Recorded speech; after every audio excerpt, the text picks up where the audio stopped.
अस्सलाम students, chapter number 3 of therapeutics. आज हम इस चैप्टर को पढ़ना शुरू करेंगे। ठीक है, सबसे पहले हम इसकी कुछ बेसिक डेफिनेशंस पढ़ते हैं। सबसे पहली ऑब्वियसली डेफिनेशन हमारे पास आती है रेंज ऑफ मोशन की। ठीक है, अब एक मसल रेंज ऑफ मोशन है, एक जॉइंट रेंज ऑफ मोशन है। हम यहाँ पर जॉइंट की रेंज ऑफ मोशन की बात करेंगे।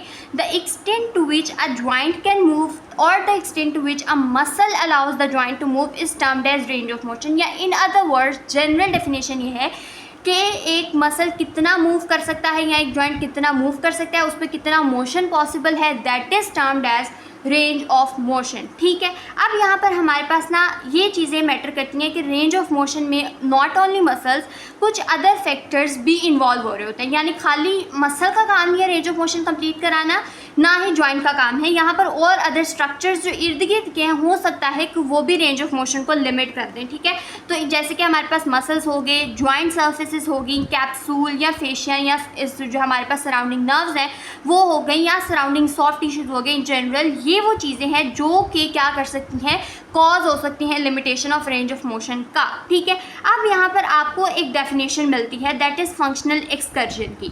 Distance that muscles capable of shortening after it has been elongated to its maximal, that is termed as functional excursion. इससे क्या मुराद है, आपने एक मसल को फुली लेंथ किया, उसकी कंप्लीट एबिलिटी तक आपने उसको लेंथ किया, उसके बाद आपने देखा आफ्टर बीइंग लेंथन मसल की कितनी एबिलिटी है, या मसल की वो कितनी रेंज है जिसमें वो शॉर्टन हो सकता है, यानी मैक्सिमम लेंथनिंग से मसल मैक्सिमम शॉर्टनिंग तक कितना आ सकता है, तो आप उसको कहते हैं दैट इज फंक्शनल एक्सकर्जन। ठीक है, फंक्शनल एक्सकर्जन की आपको यहाँ पर डेफिनेशन भी मिल रही है और आपको यहाँ पर जो है वो उसकी थोड़ी सी एग्जांपल भी मिल रही है। जैसे कि उसने बताया हुआ है range of the brachialis muscle is limited by the range available at the elbow joint. ये हमारे पास थोड़ी आगे की बात हो रही है एक्टिव पैसिव इनसफिशिएंसी की, जो कि हम पढ़ते हैं। ठीक है स्टूडेंट्स, नेक्स्ट डेफिनेशन हमारे पास आती है एक्टिव इनसफिशिएंसी की। एक्टिव इनसफिशिएंसी में हम लोगों ने कहा कि where it is too short to produce much tension, यानी मसल इतना शॉर्ट है कि वो अब यहाँ पर मजीद टेंशन प्रोड्यूस नहीं कर सकता, मैक्सिमली वो शॉर्टन हो गया। एग्जाम्पल इसमें मैंने यहाँ पर लिखा हुआ है हैमस्ट्रिंग की हो सकती है। ठीक है, हैमस्ट्रिंग हम सबको पता है हिप एक्सटेंसर्स होते हैं और नी फ्लेक्सर्स होते हैं। वो कह रहा है कि अगर मसल एक जॉइंट पे शॉर्टन है, मतलब एक जॉइंट पे फुली कॉन्ट्रैक्ट है, जैसे हम बात करें कि वो है नी फ्लेक्शन करा रहा है, तो वो आगे इनसफिशिएंट हो गया कि वो नी फ्लेक्शन के साथ साथ हिप की एक्सटेंशन भी करवाए, फुल रेंज की कराए, ऐसा नहीं है। अगर वो फुल नी फ्लेक्शन करा रहा है तो हिप की एक्सटेंशन की रेंज ऑफ मोशन क्या होगी, यहाँ पर लिमिटेड होगी, जिसको हम लोगों ने कहा this is active insufficiency of the muscle. ठीक है, और उसके बाद हमारे पास आती है पैसिव इनसफिशिएंसी, यानी मसल फुली लेंथड है कि वो अब मजीद टेंशन प्रोड्यूस नहीं कर सकता है। मतलब अगर वो एक जॉइंट पे यानी हमारे पास हमारा नी फ्लेक्शन में है, तो इसका क्या मतलब है कि मसल शॉर्टन है, मसल फुली कॉन्ट्रैक्ट है। ठीक है, ये कॉन्सेप्ट तो आई होप कि आपको पता होगा। लेकिन अगर नी एक्सटेंशन में है, ठीक है, नी फुल एक्सटेंशन में है, तो इससे इस बात का क्या मतलब है, नी एक्सटेंशन में तो इसका मतलब है मसल लेंथन है। अगर नी फुल एक्सटेंशन में है, दैट मीन्स मसल अपनी फुल लेंथनिंग पोजीशन में है, तो वो अब मजीद जो है वो लेंथन नहीं हो सकता कि वो हमारे पास हिप के ऊपर भी मूवमेंट करवा सके। ठीक है, that is passive insufficiency. I hope कि आपको ये कॉन्सेप्ट जो है वो क्लियर हो गया होगा अब तक। ठीक है, यहाँ पर अगर मैं आपको एग्जाम्पल भी, an example of two joint muscle functioning at the hip and the knee is the hamstring muscle group. If it contracts and moves the knee into the flexion while simultaneously moving the hip into extension, it shortens the point which is called active insufficiency, जहाँ पर ये बहुत short है और मजीद tension produce नहीं कर सकता। और इसी तरह उसने हमें पैसिव की example the, this occurs in the hamstring muscle when the knee is extended, full range of the hip flexion is limited. ठीक है, ये मैंने आपको जो है वो आई होप के क्लियर कर दिया होगा। ठीक है, उसके बाद हमारे पास उसने यहाँ पर आपको बताया है कि कौन कौन से कॉजेज हैं जिसकी वजह से रेंज ऑफ मोशन डिक्रीज हो सकती है। उसमें हमारे पास सेवरल न्यूरोलॉजिकल फैक्टर्स हो सकते हैं, स्पैस्टिसिटी हो सकती है। ठीक है, उसके अलावा मस्कुलर डिजीजेस हो सकती हैं, कोई ट्रॉमा हो सकता है, मस्कुलर डिस्ट्रॉफीज हो सकती हैं, जो कि रेंज ऑफ मोशन के लिमिटेशन की तरफ जा सकती हैं। अब हम नेक्स्ट पे अगली डेफिनेशन की तरफ आते हैं, and these are the type of range of motion exercises. हमारे पास रेंज ऑफ मोशन एक्सरसाइजेज की हम बात कर रहे हैं, इसमें हमारे पास 3 टाइप्स हैं। पैसिव रेंज ऑफ मोशन ये है कि कम्प्लीटली पेशेंट कैपेबल नहीं है मसल कॉन्ट्रैक्शन करने का, there is no muscle contraction by the patient, बल्कि एक्सटर्नली उसको रेंज ऑफ मोशन कंप्लीट कराई जा रही है, ठीक है। पैसिव रेंज ऑफ मोशन इसको कहेंगे। एक्टिव रेंज ऑफ मोशन ये है कि मसल एक्टिवली कॉन्ट्रैक्ट हो रहा है और पेशेंट एक्टिवली उस मसल को कॉन्ट्रैक्ट कर रहा है, that is active range of motion.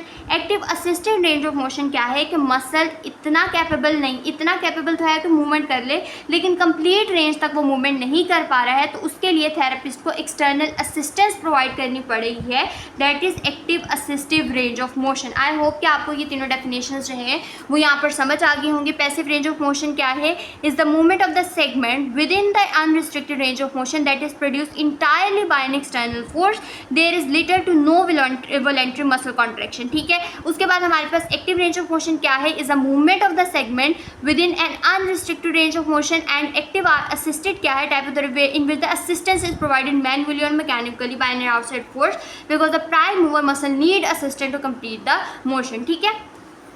उसके बाद हमारे पास नेक्स्ट आती है लिमिटेशन, गोल्स एंड इंडिकेशंस क्या है हमारे पास रेंज ऑफ मोशन एक्सरसाइजेस के।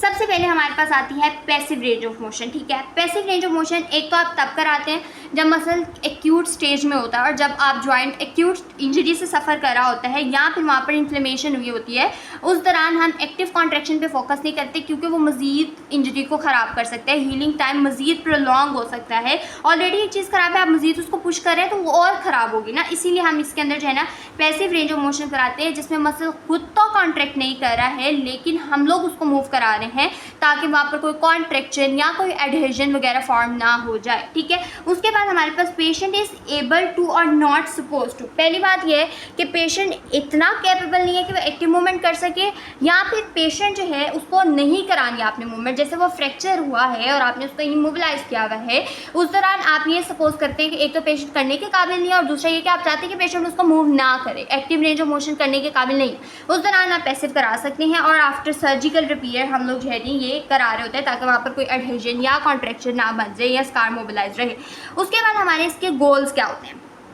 गोल्स ये होते हैं कि एक तो ये कि मैंने आपको बता दिया कि हमारे पास यहाँ पर क्या चीज़ होती है, कॉम्प्लिकेशन का रिस्क जो है वो कम होता है, एडहेजन कॉन्ट्रैक्चर नहीं बनेंगे, कार्टिलेज डिजनरेशन नहीं होगी, या सर्कुलेशन वहाँ पर इंप्रूव हो जाएगी, ठीक है। यहाँ पर जो वहाँ पर सर्कुलेशन ऑलरेडी बहुत कम थी वो थोड़ी अफेक्ट होगी।